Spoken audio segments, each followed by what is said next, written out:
الحمد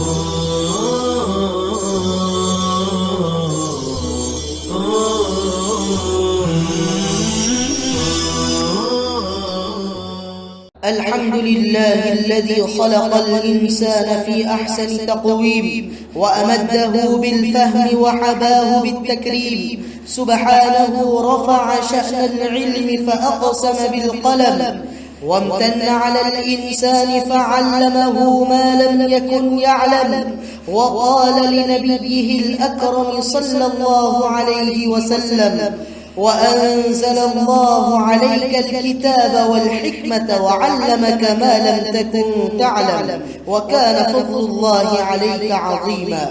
إخوة العلم والإيمان، لقد حث الرسول صلى الله عليه وسلم على التعلم أعظم الحث،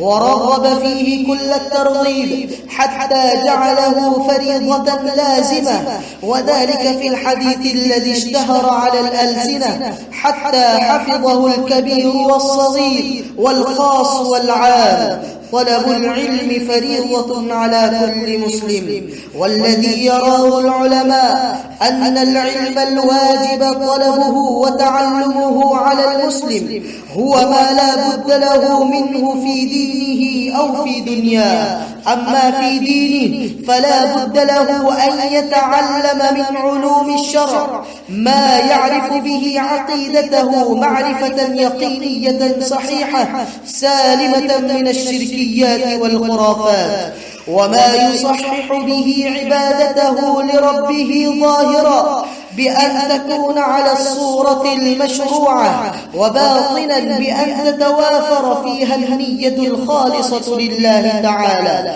وما يزكي به نفسه ويطهر به قلبه بأن يعرف الفضائل المنجيات ليتحراها ويتخلق بها، ويعرف الرذائل المهلكات ليتجنبها ويتوقاها، وما يضبط به سلوكه في علاقته مع نفسه أو مع أسرته أو مع الناس حكاما ومحكومين مسلمين وغير مسلمين، فيعرف في ذلك الحلال من الحرام والواجب من غير الواجب واللائق من غير اللائق. فخلاصة القول في التعلم من فرض عين وكفاية طلب العلم منه ما هو فرض عين يجب على كل مسلم تعلمه، ولا يعذر أحد بالجهل به وهو قادر على أن يتعلمه. ومن ذلك العلم بأصول الإيمان وأركانه التي لا يتم الإيمان إلا بها، كالعلم بالله ربا مالكا مدبرا لا شريك له في ربوبيته، والعلم به متصفا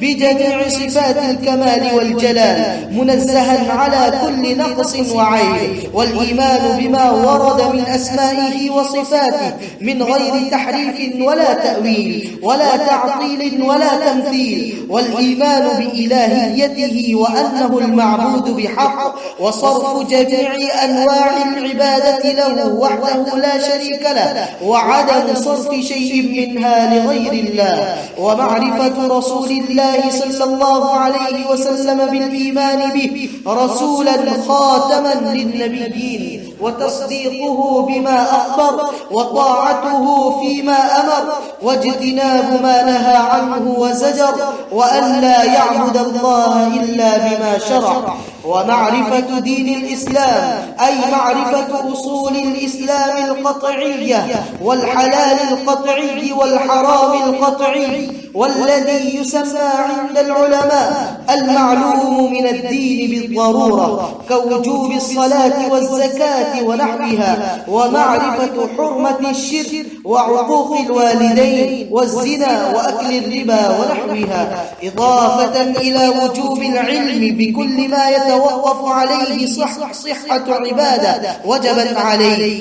كأحكام إقامة الصلاة بمعرفة أركانها وشروطها وواجباتها ومفسداتها، وما يتعلق بها من أحكام الطهارة وغيرها من أحكام العبادات. فيجب على كل مسلم أن يعرف كيف يتعبد لله بالعبادة على الوجه الشرعي، وكيف يقيم معاملته على وجه الصحيح ليس فيه مخالفة للشرع. وما عدا ذلك من العلم ففرض كفاية، إذا قام به من يكفي سقط الإثم عن الباقين. نسأل الله تعالى أن يوفق الجميع لما فيه الخير والسعادة في الدنيا والآخرة. بارك الله لنا ولكم في القرآن المجيد، ونفعنا وإياكم بالآيات من الذكر الحميد، إنه تعالى سميع